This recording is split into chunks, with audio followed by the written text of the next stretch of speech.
What is going on, everybody? Welcome or happy Sunday afternoon. Cornerman here with the Mighty Quinn. Great night of fights at UFC Vegas 53, the 100th UFC event on ESPN. Wow. I had no idea we were that far into it. I don't pay attention to that stuff. I actually the only thing I pay attention to lately is the UFC Vegas number, which I'm even surprised we're on 53 to be honest with you, but that makes sense too. Yeah. Actually, you'll hear in a lot of my broadcasts, I always screw that up. But no, great night of fights. So let's break down what we saw. First, to start off, we're probably going to get into this on the Fight Bananas Betting Bananas podcast later this week on Thursday. You're going to hear how I'm going to have to eat some crow on David Van Alken's pick as well as Ellie Wagman. We both had Rob Font in the finals. We're going to break that down in the finals. In the main event, we'll be breaking that down. But Dave was right. And actually, I was kind of right, but the in my assessment, but it showed that the Michael Chiesa actually 100% agreed with Dave, and Dean kind of saw what I did a little bit, but yeah, we'll get into that and what's next with the bantamweight division. I was right on my three-legged parlay. Gina Mazzani looked even better than I thought she was going to look. I had her winning that fight, going 15 minutes. She did win in the over, but she finished. She looked fantastic.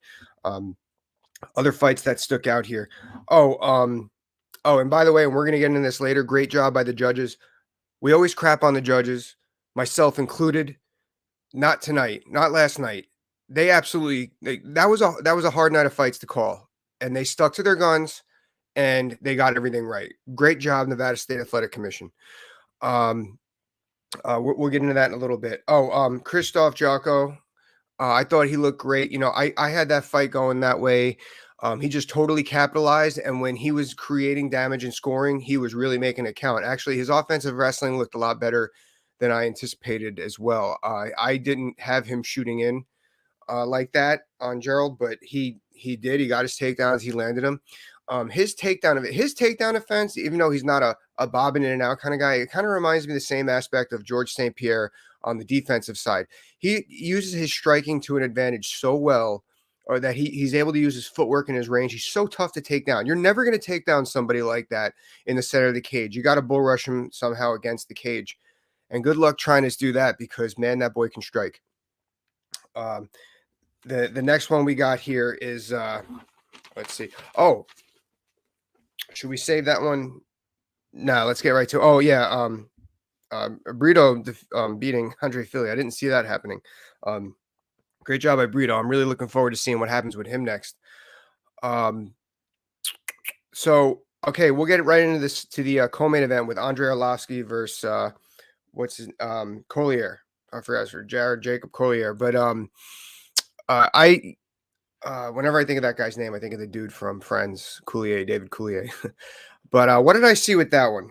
Now, I wasn't surprised that they gave that fight to Andre. In fact, after the round, going into the third round, I said, if you're a live line better, put it on Andre. Just because I saw through the night, and I don't know, I didn't do this coaching or fighting.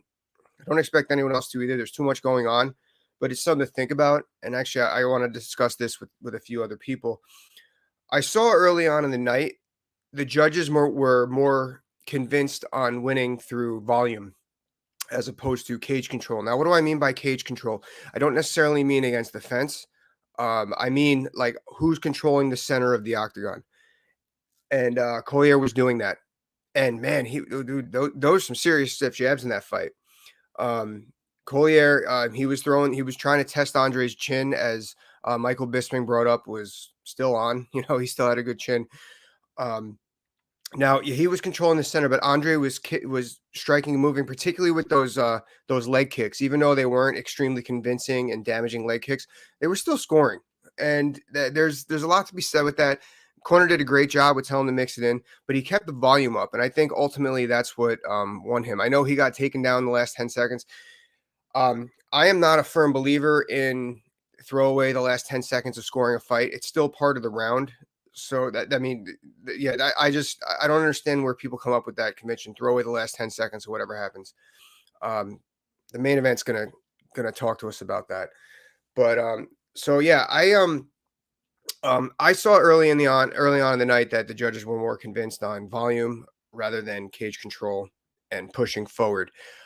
For that reason alone, I thought that they were gonna give that fight to Andre. Now, this is similar to, like, as I was saying, like, I never looked into this as a fighter or a coach, um, but it is similar to notice if you notice that early on, and it's tough to do. It's actually extremely tough to do, and to the point where you couldn't even do it. If you're in the back room the locker room, you should be focusing on your fighter, and the fighter should be focusing on warming up anyway. You would need a third party to see how scoring is going and even see if you can implement that in the game plan or maybe, like, later in the 3rd round or whatever.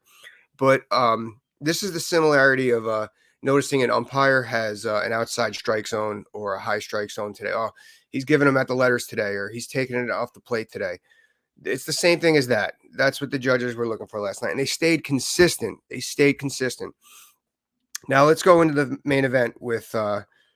Oh, you know what? Scratch that. Before the main event, let's talk about Grant Dawson over Jared Gordon.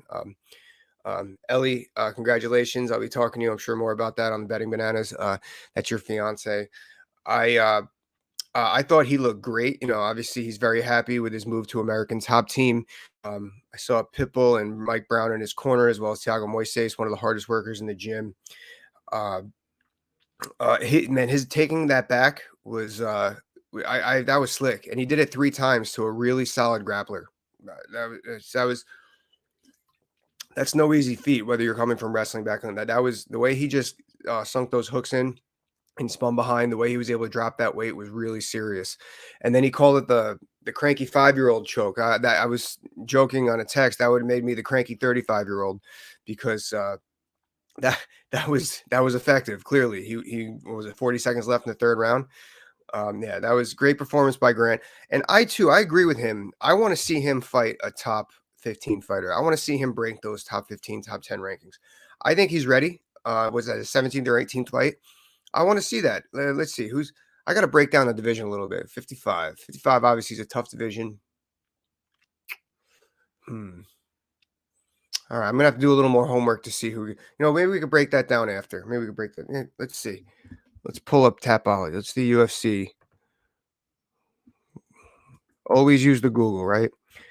UFC lightweight rankings.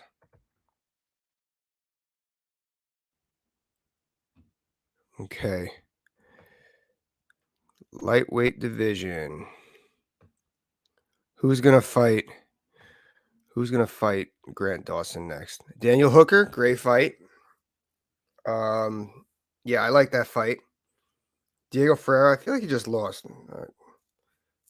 Um, okay, yeah, I'm gonna stick with Daniel Hooker. I think that I want to see Grant fight Daniel Hooker next.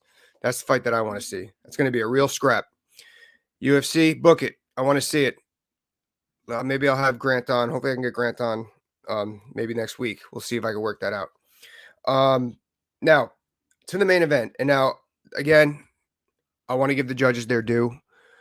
Um, like I said, I'm a very big judge critic. Have been for years. It's not an easy job because you got people like me giving you crap all the time. So why did they get it so right here? That main event was very hard to score, and they were talking about this, and I was like, man, maybe it was just me. But they were talking about this in the UFC post show, and Dean said he wasn't so convinced that Chito Vera won right away. And I was in the same boat. It was like, why is that? Now, let me put it this way: they got it right. This is another thing. I was saying I was eating crow. I had Rob Font picked for this fight because I thought Rob was going to do what he did for the first. I thought Rob was going to do for 25 minutes what he did for the first 9 minutes and 35 seconds. Okay. He was controlling, he was mixing knees in there, 1-2s, establishing his jab. And then that last 20 seconds of round 2 and 3, he got caught, he got dropped. He didn't just get significant strikes landed on him, he got dropped and heavy damage. You could see going into his corner, he was cut and he was bruised and swollen after both those rounds. Very important when it comes to score or when it comes to a fight. This is still a fight, and this is why the judges got it so right. Because even though Rob kind of controlled most of the round, and Cheeto didn't back up and everything. Unlike opposed to what we were saying earlier with Andre and Collier. He was staying in the center, he was trying to trade. He was just losing the exchanges, but he wasn't getting damaged. He was dropping Rob and he was damaging him. Actually, in the at the end of both rounds 2 and 3, I was wondering if they were gonna call it. And then he really dominated in round 4. Round 5 was a little bit closer, but he really dominated round 4. But either way, why is that so good on the judges? Because they didn't rely on, the point game. They really took into consideration the overall what was going on. You give it a tie for its cage control.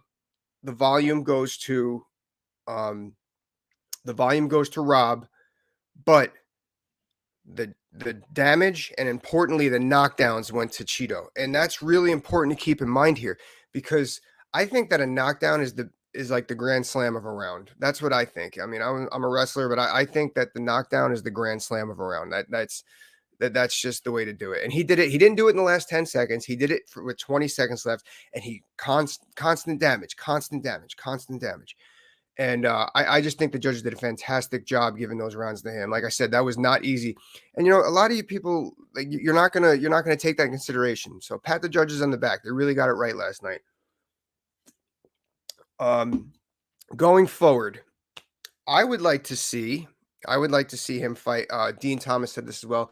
Peter Yan. I want to see Cheeto fight Peter Yan. I want to see him in that top 5 now. He's probably going to take Rob Font's spot at number 5. I think it's deserving. It's not exactly leapfrogging anybody. And I want to see him fight Peter Yan. I think that if he wins that fight, it gives him a title shot. And if he if Peter they'll make Peter sweat probably. Similar to what they're doing to Kobe right now. Peter would have to win a couple more in a row, but I think that's the next fight to make. I want to see that.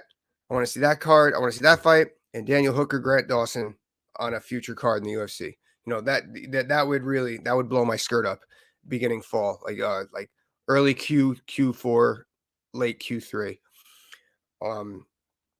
But I mean, that's what I got, guys. Let's see any other. We talked about Jotko's takedown defense. Darren Elkins, man, how did I almost forget Darren Elkins? This is important. He was in a contract fight. I think he said, I think he's got to stay. You got to keep Darren Elkins. He's just, I don't even want to insult him by calling him a gatekeeper, but like he's going to fight everybody. Everyone's going to know they were in a fight if they fought Darren Elkins, similar to Clay Guida. I made a comparison yesterday that he's the Lenny Dykstra of mixed martial arts, and he is. The guy is just a scrapper. Nails the damage. That guy is so. You can never bet against that guy, no matter who he's fighting.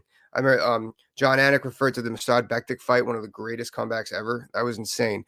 And he's got heart for days. I love watching Darren Elkins fight. Such a fan of him. He's a Hoosier, as somebody said. But yeah, he's the Lenny Dykstra of mixed martial arts.